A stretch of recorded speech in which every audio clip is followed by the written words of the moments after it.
para aprovar a comunhão da igreja de Deus. Amém? João, capítulo 5, a partir do versículo 1. Assim diz a palavra de Deus. Depois disto, havia uma festa entre os judeus, e Jesus subiu a Jerusalém. Ora, em Jerusalém, à próxima porta das ovelhas, um tanque, chamado em hebreu Betesda, o qual tem 5 alpendres. Nestes jazia grande multidão de enfermos, cegos, mancos e ressecados, esperando o movimento das águas. Porquanto um anjo descia em certo tempo ao tanque e agitava a água, e o primeiro que ali descia, depois do movimento de água, sarava de qualquer enfermidade que tivesse. E estava ali um homem que havia 38 anos e se achava enfermo. E Jesus, vendo este deitado e sabendo que estava neste estado havia muito tempo, disse-lhes: queres ficar são? O enfermo respondeu-lhe: Senhor, não tenho homem algum que, quando a água é agitada, me meta no tanque, mas, enquanto eu vou, desce outro antes de mim. Jesus disse-lhe: levanta-te, toma a tua cama e anda. Logo, aquele homem ficou são, e tomou sua cama e partiu. E aquele dia era sábado. Então, os judeus disseram: aquele que tinha sido curado, é sábado, não é lícito levar a cama. Ele respondeu-lhes: aquele que me curou, ele próprio disse: toma a tua cama e anda. Perguntaram-lhe, pois, quem é o homem que te disse: toma a tua cama e anda? E o que fora curado não sabia quem era, porque Jesus se havia retirado em razão de naquele lugar haver grande multidão. Depois, Jesus encontrou no templo e disse-lhe: eis que já estás são, não peques mais, para que te não suceda alguma coisa pior. E aquele homem foi e anunciou aos judeus que Jesus era o que o curava. Por esta causa, os judeus perseguiam a Jesus e procuravam matá-lo, porque fazia estas coisas no sábado. Só até aí. Meus irmãos, texto lido, texto muito conhecido, mas eu creio que o Senhor tem algo para falar conosco através desta palavra. O texto começa mostrando que havia uma festa, provavelmente a festa da Páscoa entre os judeus ou a festa dos tabernáculos, e era obrigação de todo homem, de todo varão judeu, ir até a festa. Festa dos tabernáculos, a festa de expiação pelos pecados e a festa da Páscoa. Todo homem deveria comparecer no templo e oferecer sacrifícios ao Senhor. Não é que Deus não quisesse que as mulheres fossem ao culto, não é que Deus apoiasse o machismo, muito pelo contrário. Era selecionado os homens para obrigatoriamente comparecer, visto que às vezes a jornada era longa, o templo ficava em Jerusalém, pessoas viajavam vezes mais de 10, 15 dias de suas cidades bem distantes até Jerusalém para poder cumprir a sua obrigação religiosa e cultuar ao Senhor no templo e nas festas. A caminhada era longa, podia ser perigosa. Então, o Senhor selecionou e deu a obrigação aos homens de participarem. As mulheres que quisessem também poderiam ir, mas a obrigatoriedade era dos homens irem até Jerusalém cultuar o Senhor. Todos nós sabemos que naquela época, os fariseus, os saduceus, os herodianos e todos os outros grupos religiosos daquele tempo estavam indo completamente contrário a tudo que Deus havia ensinado, aquilo que Deus havia falado, estavam tornando as verdades de Deus em mentira e interpretando mal toda a lei de Deus, exigindo do povo coisas e formas de doutrina que nem eles mesmos conseguiam praticar. E mediante a isso, nós vemos Jesus vindo em um cenário em que a religião estava completamente corrompida. Seriam pouquíssimas pessoas que você conseguiria selecionar para poder dizer, não, esse aqui está vivendo os mandamentos de Deus da maneira correta. As pessoas iam ao templo por ir, para cumprir uma ordem, para cumprir uma obrigação, para fazer um ritual, mas não existia um quebrantamento genuíno, não existia uma entrega verdadeira. Muitos deles, a maioria deles, quase que absoluta, não tinha um coração rendido, devoto, entregue, piedoso, mas estavam ali para cumprir uma rotina, para cumprir mais uma meta, com medo talvez de serem repreendidos por alguma autoridade ou pelo próprio Deus, por não participarem da festa, coisa que era obrigação deles fazer. E muitos estavam ali apenas neste sentido de cumprir a sua obrigação, cumprir a sua rotina e não se entregar de verdade. Mas mesmo nesse cenário caótico, sem avivamento, sem graça, sem entrega, sem verdade, a Bíblia nos mostra que Jesus estava indo ao templo para cultuar. Jesus estava indo ao templo entregar a sua adoração. Jesus estava indo ao templo cumprir aquilo que lhe era devido, sem olhar o sistema religioso da época, sem se interessar com o modelo do culto, sem saber se o fariseu que ministraria a palavra naquele dia era um dos fariseus que iria acusá-lo de blasfêmia e depois ordenar a morte dele. Jesus não está se importando com quem estava do lado direito ou do lado esquerdo. Jesus não estava se importando com quem estava dirigindo ou não estava dirigindo o culto. Jesus estava preocupado em ir e entregar a adoração dele, em ir e entregar a adoração dele a Deus e o coração dele a Deus. Então, independente das coisas que aconteçam ao nosso redor, independente das falhas, dos erros que você e eu possa ver em alguém, em um sistema religioso, em um modelo, em algo que não lhe agrade, você deve cumprir o seu papel de adorador e ir à igreja sem olhar para a direita, para a esquerda, para que o irmão faz ou o irmão deixa de fazer, mas se preocupar em entregar você a sua adoração a Deus. Jesus não está se importando com nada, Jesus está indo fazer a parte dele. Porque o diabo tem botado nas mentes das pessoas um pensamento de que, eu não vou ser crente, muito desviado fala assim, eu não vou voltar para a igreja, eu não vou ser crente, porque olha o que fulano faz, olha o que ciclano faz, eu vou voltar para a igreja para ser um cristão falso, igual aquele meu amigo lá do trabalho eu vou voltar para a igreja para ser um cristão que não dá testemunho, igual aquele outro irmão faz, e eles ficam assim, se apoiando no erro dos outros para justificar a sua frieza espiritual. Aí fica, porque aquele irmão ele canta e fez aquilo, porque aquela outra irmã ela canta e andou e falou aquela coisa errada, porque aquele outro irmão prega e deu aquele mau testemunho, e eles vão se apoiando no erro de um e de outro para justificar a falta de constância deles na presença de Deus, a falta de empenho deles na presença de Deus,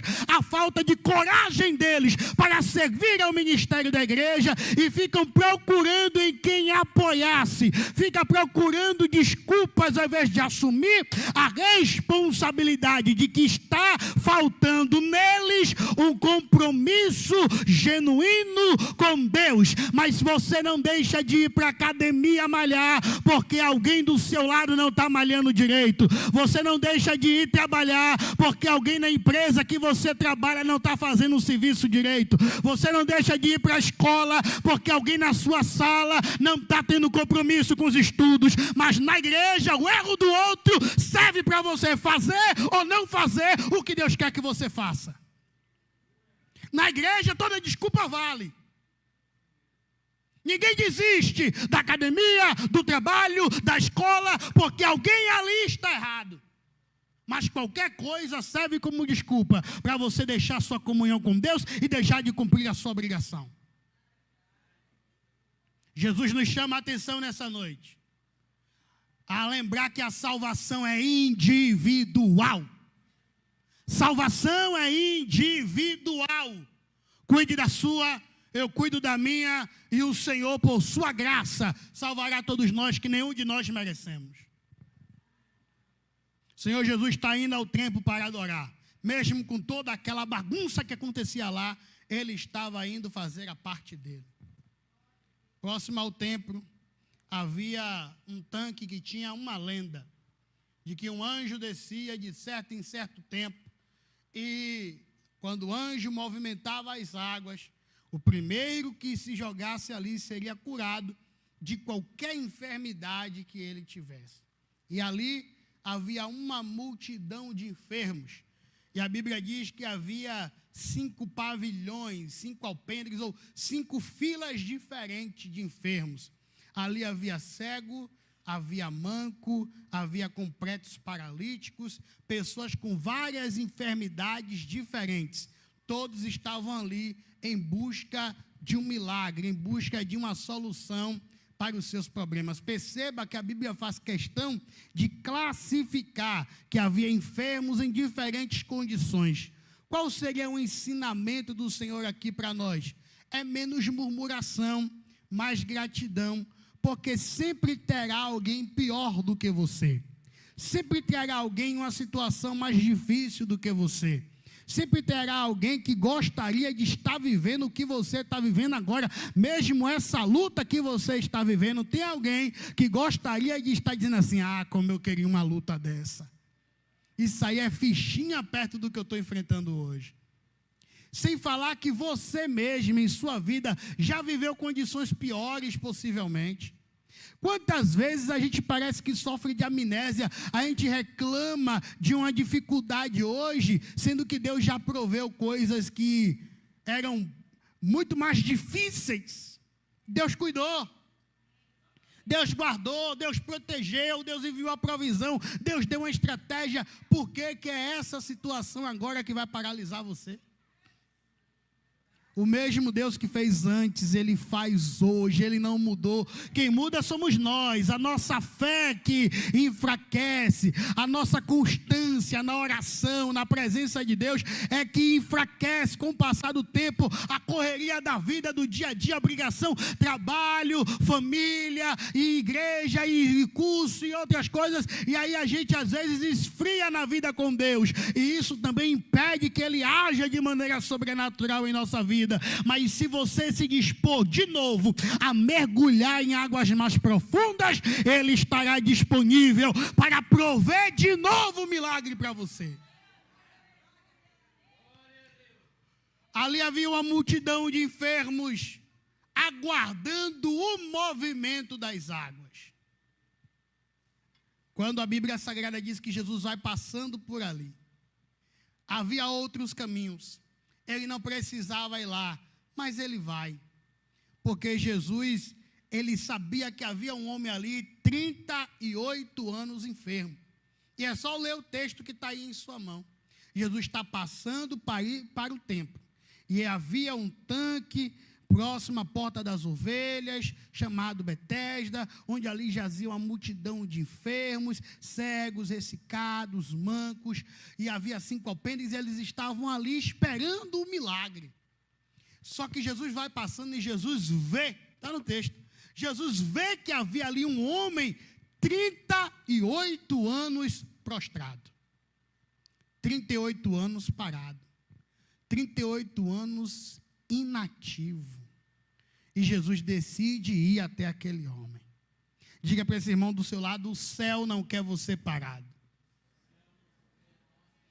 Jesus para ali para fazer um milagre, porque ele viu quanto tempo aquele homem estava parado. E é uma coisa que nós vamos ver o céu agindo sempre. Você vai ver a Bíblia dizendo no Salmo 37, versículo 24: ainda que caia, não ficará prostrado, porque o Senhor o levantará com suas fortes mãos. Em Provérbios está escrito que 7 vezes cairá o justo, mas o Senhor o levantará. Aleluia. A Bíblia diz que Elias ficou meio que depressivo, se deitou debaixo de um pé de zimbro, pediu a morte, mas o anjo do Senhor lhe apareceu, deu a ele água para beber, pão para comer, e disse: levante-se e ande, porque grande é a sua caminhada. O Espírito Santo derramado sobre a igreja colocava-os de pé, e eles profetizaram ao Senhor em Atos capítulo 10. Então nós vamos ver Jesus andando, e aonde Jesus passa, quando ele vê alguém caído, prostrado, ele levanta para operar o milagre. Foi assim no tanque de Betesda, foi assim saindo de Jericó, e Jesus diz para nós nessa noite: eu quero que você se levante, não é tempo de ficar parado, eu quero você em marcha. Se levante, irmão, se levante, tome de volta a sua posição, ergue a sua cabeça, o céu tem algo para você, você precisa se pôr de pé. Põe-te em pé, filho do homem, e eu falarei contigo. Se levante. Jesus chega ali, aquele homem tinha 38 anos enfermo, mas quando Jesus chega, 38 anos é nada. Quando Jesus chega, o tempo é só um detalhe. Quando a hora de Deus chega, vai fazer valer todo o tempo que você passou esperando. Quando Jesus chegar, vai fazer valer todo o sofrimento que você passou. Ele não deixará você sem recompensa. Jesus chega, e quando Jesus se aproxima, Jesus pergunta assim: você quer ficar são? Parece uma piada. E por muito tempo isso confundiu minha mente, sabia? Inclusive uma vez eu fui pregar essa mensagem, e eu sentei com minha esposa, minha sogra, e eu falei: rapaz, por que Jesus perguntou para aquele homem, você quer ficar são? O cara está 38 anos parado, doente, sem poder andar, e Jesus vai lá e pergunta: você quer ficar são? É piada, ele queria dar risada. E aí a gente conversou, e recentemente, estudando de novo a passagem, algo me veio que me convenceu, uma resposta que me convenceu. Nem todo mundo quer ficar são. Tem gente que só quer paliativo, não quer ser curado, porque ser curado é um processo doloroso a depender da enfermidade. Por exemplo, a pessoa que tem um tumor maligno, imagine os processos, quimioterapia, radioterapia, é um processo grande. Tem uns que quando sabem, a depender do estado que está, dizem assim: para falar a verdade, eu não quero fazer nada não, vou viver meus últimos dias de vida aqui na paz, porque eu vou fazer químio, vou fazer rádio, vou ficar enjoado, vou ficar com dor de cabeça, vou ficar com dor aqui, vou ficar com dor ali, não vou poder comer, não vou poder beber, vou ficar definhando aqui, para ver se eu vou ou não sobreviver, deixa eu morrer logo, e viver meus últimos dias em paz, em casa, curtindo minha família, sem precisar estar indo para médico, sem ficar internado. É assim que acontece. Nem todo mundo quer passar pelo processo da cura. E no caso desse homem, ele comia, bebia, sobrevivia, sem precisar bater um prego numa barra de sabão, porque pela deficiência que tinha, ele tinha quem lhe ajudasse. Curado, ele ia ter que arrumar um trabalho. Curado, ele ia ter que ter uma família. Curado, ele ia ter responsabilidades. Doente, ele tem quem culpar. Curado, ele teria que ser responsável pelas suas ações. Então Jesus pergunta: você quer realmente ser curado? E o que tem de gente por aí, irmão, que não quer ser curado de verdade, que só quer um paliativo, que só quer um remédiozinho para dor de cabeça, mas não quer curar a raiz do problema, não quer ir no médico fazer um exame do porquê que está com aquela dor de cabeça, porque não quer cortar tudo que terá que cortar para a cura vir. Porque não quer assumir a responsabilidade que aquela cura, que aquele milagre vai trazer para a sua vida. É como um jovem, aqui não tem, graças a Deus, os jovens daqui que é tudo casar, glória a Deus. Mas é como um jovem que eu conheci, graças a Deus, não é daqui, que se fosse daqui eu dava uma surra nele, mas não é daqui. Ele não é daqui, graças a Deus, um jovem que eu conheci, que ele não queria namorar. Por quê? Porque falou assim: Leonardo, eu estou correndo de varoa, eu estou orando a Deus para Deus me deixar, me dar ajuda para eu queimar a minha carne, para eu poder suportar, porque eu não quero. E aí a gente conversando, e daqui a pouco ele falou: não quero, varão, sabe por quê? Porque crente não pode ficar no pecado, namorar tem que casar, e casar é responsabilidade demais, é custo, acordar de manhã cedo, e trabalhar todo dia, pagar água, pagar luz, pagar aluguel, pagar isso, pagar aquilo. Eu não quero essa vida não, irmão, eu não estou eu ainda estou novo, eu tenho só 24 anos. Eu tenho só 24 anos, eu estou novo. Graças a Deus, agora meu negócio é juntar dinheiro. Vou fazer minha vida primeiro. Quando eu tiver com minha casa, com meu carro assim, com minha vida bem estruturada, uma empresa, aí eu penso nisso. Querer, ele queria. Gostar de mulher, ele até gosta. Ele não queria responsabilidade. Se ele achasse uma menininha para ficar com ele, brincando de ser crente dentro da igreja e na vida errada, ele ficava na mesma da hora. Mas qual era o negócio dele? Ele não queria responsabilidade. E quem é casado aqui sabe que maravilha é ser casado. Como é bom amar e ser amado. Só que é responsabilidade. É coisa para cabra macho. Se você não é cabra macho, não vai dar para você. Quanta gente fugindo das coisas porque não querem assumir responsabilidade. Aqueles que fogem do chamado de Deus porque não querem responsabilidade. Tem a vontade, tem um desejo, tem um talento, tem um dom, mas correm porque não querem a responsabilidade. Mas que nessa noite a gente possa não dar desculpas, mas aprender a ser responsável pelas ações de Deus em nossa vida e pela nossa própria vida, pelas nossas próprias ações, pelo nosso futuro, por quem queremos ser, pelo que queremos entregar aos nossos filhos, aos nossos netos, à próxima geração que vai vir para essa igreja, o que nós temos para entregar a eles. Sejamos responsáveis. Aqui é tão sério que a questão de Jesus com esse homem, a responsabilidade que aquilo ia trazer, que ele não chega para dizer assim, eu quero ou eu não quero. Ele vai logo fazer o quê? Dar desculpa. Porque o que ele está acostumado a fazer? Não, eu sou doente. Não, eu sou doente. Não, é porque eu sou doente, eu não posso pegar peso. Ah, porque eu sou doente, não dá para varrer. Que eu sou doente, não dá para isso. Que eu sou doente, não dá para aquilo. Que eu sou doente, eu não posso. Tudo botando a culpa na enfermidade. Eu sou doente, eu não tenho ninguém, eu não consigo. Ninguém me ajuda. Ah, porque a família de todo mundo apoia todo mundo, mas na minha família ninguém me apoia. Ninguém paga um curso para mim. Vai vender água na rua para ganhar teu dinheiro e pagar teu curso? Ah, mas ninguém me ajuda, ninguém me apoia, ninguém olha para mim, ninguém me ama, ninguém me quer. Aí quando Jesus chegou e perguntou, você quer ser curado? Em vez de dizer eu quero, ele foi o quê? Dar desculpa. Ah, Senhor, eu não tenho ninguém para me jogar no tanque. Quando os fariseus vierem e apertaram ele, vem cá, porque você está carregando a cama, se hoje é sábado, não pode carregar a cama. Oxe, não é culpa minha não, aquele homem lá que me curou, que falou para eu andar, para eu levar minha cama. Quem foi? Não sei não, eu sei que ele falou. Quem falou foi ele lá para eu levar a cama, eu só estou obedecendo. Olha como ele está uma hora atrás da outra dando desculpa. Não assume responsabilidade de nada, só dando desculpa. Quer ser curado? Ah, ninguém me ajuda. Quem mandou você carregar a cama? Não foi eu não, não é culpa minha não, foi o homem lá que me curou que falou, leva a cama. Tudo culpando os outros, não assumindo nada, não sendo responsável por nada. Aí, Jesus não dá muito assunto, porque Jesus não gosta de gente que fica lambendo ferida.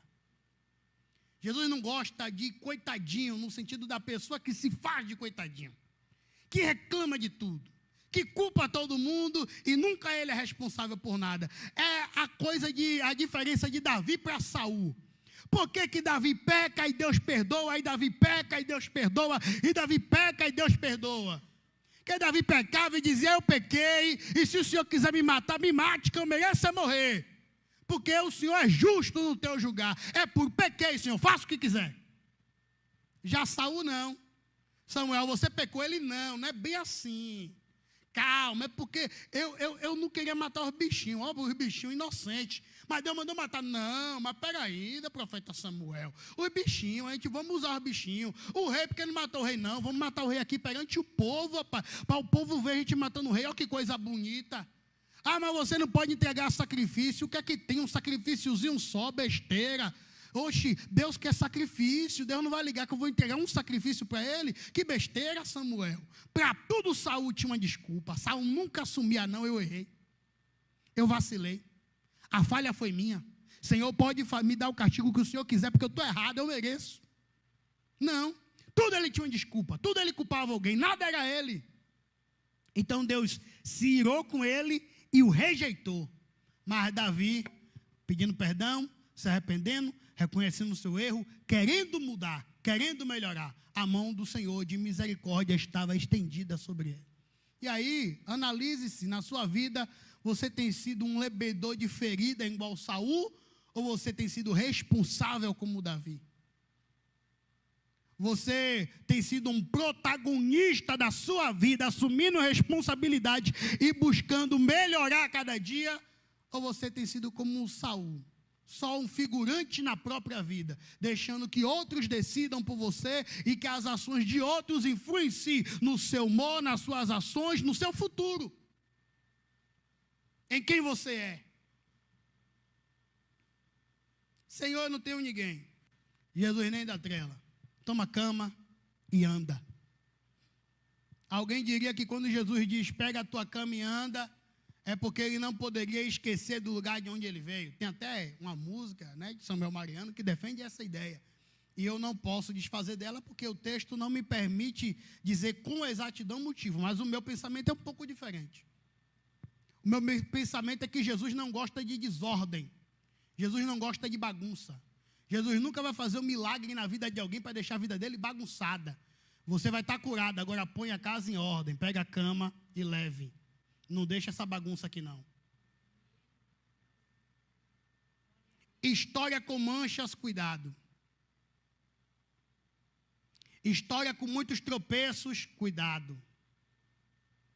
Gente que anda dizendo por aí, Jesus fez na minha vida, Jesus me curou, Jesus me abençoou, Jesus fez assim, Jesus fez assado. Mas quando você acompanha a história, você vê um rastro de destruição por onde passou. Vigia. Os milagres que Jesus faz é com ordem e com decência. A marca de Jesus na vida de um homem é organização, é ordem, é decência, é limpeza, é pureza. Você vai ser curado, mas leve a cama, não deixe bagunça nenhuma aqui. Deus vai fazer um milagre na sua vida, mas para Deus, quando Deus fazer um milagre na sua vida, não deixe rastros ruins. Quando a bênção chegar, paga quem você deve. Quando o milagre acontecer na sua vida, ajude o seu familiar que está precisando da sua ajuda. Quando o milagre acontecer, ponha as coisas em ordem. Ponha as coisas em ordem. Aquele homem levanta com a cama na mão, sai andando, regozijado, feliz pelo milagre que Deus operou na vida dele. Quando os fariseus se aproximam e dizem assim, epa, não é sábado, por que você está carregando a cama? Ô irmão, sempre vai ter alguém para reclamar. Ó, se aquele homem está enfermo, 38 anos ali caído, ninguém ajuda ele, mas está lá para acusar ele e para dizer que ele estava ali por causa de pecado, para dizer que ele era amaldiçoado, e de fato era, que Jesus disse para ele, não peque mais, para que algo pior não te suceda. Então a causa da enfermidade dele foi pecado. Não peque mais, para que algo pior não te suceda. Tudo dá a entender que a causa da enfermidade foi pecado. Ele estava ali por uma punição divina. E aí, para acusar ele dos seus erros, lembrar ele dos seus erros e criticar ele, todo dia tinha alguém para apontar. Agora o homem está curado e ninguém está preocupado em festejar porque o homem está curado, mas estão apontando porque ele está carregando a cama no sábado. Sempre vai ter alguém para reclamar, sempre vai ter alguém para achar ruim. Faça o que tem que ser feito sem ligar para a opinião de quem não sabe o que Deus tem com você. O que Deus quer que você faça, a orientação que Deus lhe deu. Deus chamou você, Deus entregou a responsabilidade para você. O negócio é seu, o sonho é seu, a vida é sua. Então não fique aceitando a opinião de todo mundo, nem se importando com a opinião dos outros, porque a opinião do povo muda a toda hora. Você lembra de Paulo na ilha de Malta? Quando Paulo chegou na ilha de Malta, os bárbaros receberam ele muito bem. Fizeram uma fogueira e disseram, esse homem é um homem de Deus. Ó, Gustavo, que coisa. Esse homem é um homem de Deus. Você viu? O navio quebrou todo, mas ele está vivo. Esse homem é um santo homem de Deus. Passou 30 minutos depois, uma serpente mordeu Paulo. Aí está lá no texto, Gustavo, que os mesmos bárbaros que estavam dizendo que ele era homem de Deus, foi lá e falou assim, rapaz, esse cara é um pecador, viu? Não adiantou nada, ele sobreviveu no naufrágio, mas o castigo de Deus veio pegar ele aqui em Malta. Olha aí, ó, vai morrer, ele não vai conseguir sobreviver esse veneno não. Passou as horas e Paulo continuou vivo, olha o povo de novo. Não, esse homem é um Deus.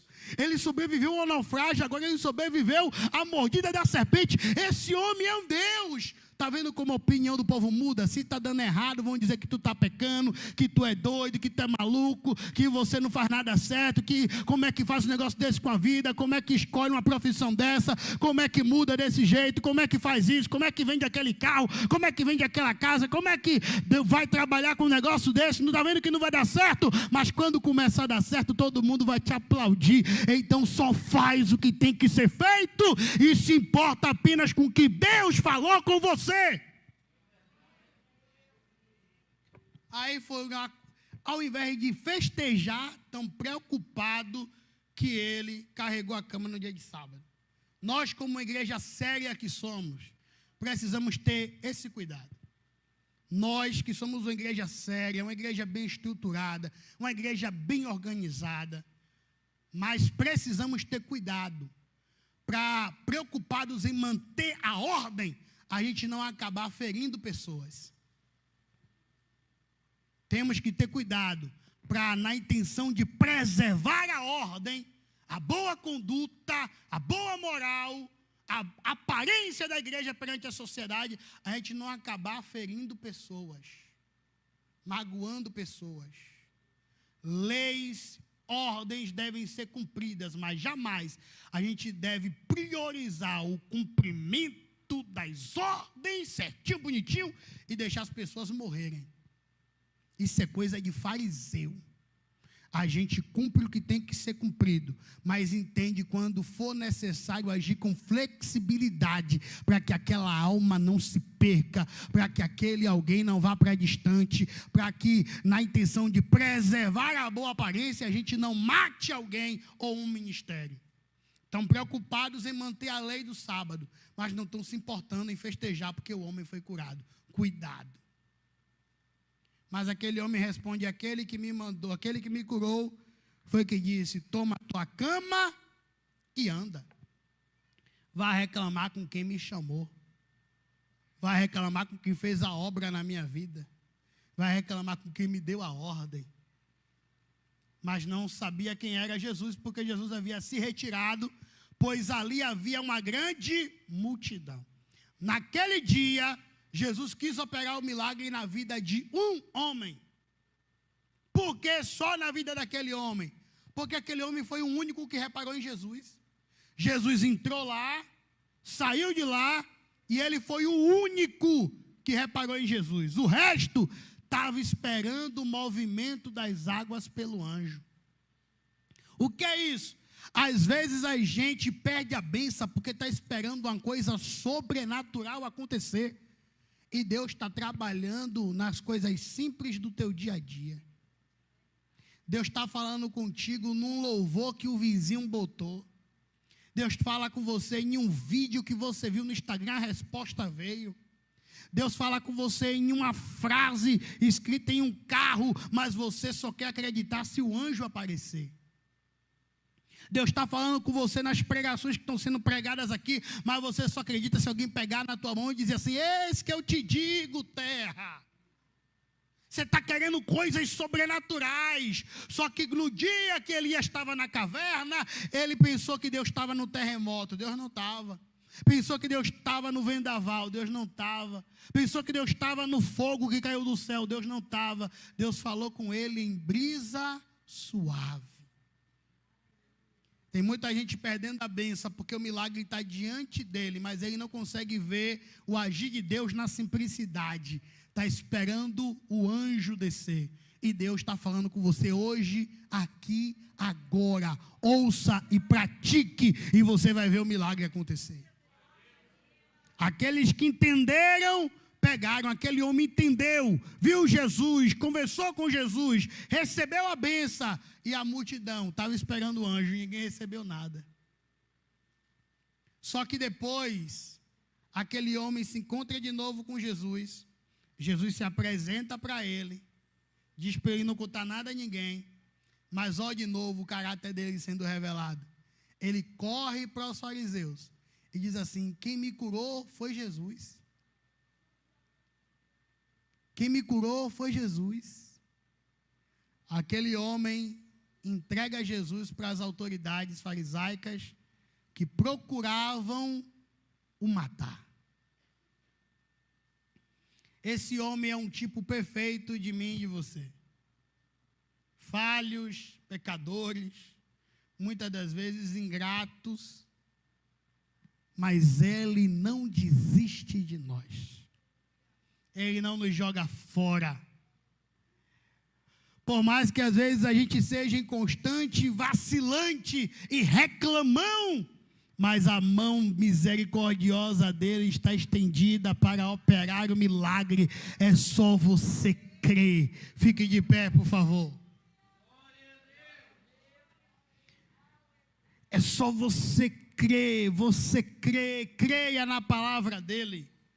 Aquele homem, ele questionou sobre tudo, ele reclamou, o ministério de louvor pode vir aqui em cima, ele reclamou, ele tentou se justificar, ele falou, ele correu das responsabilidades, mas quando Jesus disse, toma a cama e anda, ele não falou nada, ele só tomou a cama e andou. A chave do milagre está aqui, a mão de Deus e a sua misericórdia pode se estender sobre a sua vida hoje. As misericórdias do Senhor, que são a causa de não sermos consumidos, pode começar a operar o sobrenatural em você nesta noite. Você só precisa obedecer a orientação de Jesus. Você só precisa obedecer o direcionamento do Senhor para a sua vida. Quando Ele falar vai, você vai. Quando Ele falar faça, você faz exatamente do jeito que Ele mandar, pois toda a Bíblia se resume nisso. As bênçãos do Senhor para nós se resumem nisso: se atentamente ouvir a voz de Deus e obedecer, será bendito. Aleluia. A bênção do Senhor está aqui, meus irmãos. A bênção do Senhor está para ser derramada.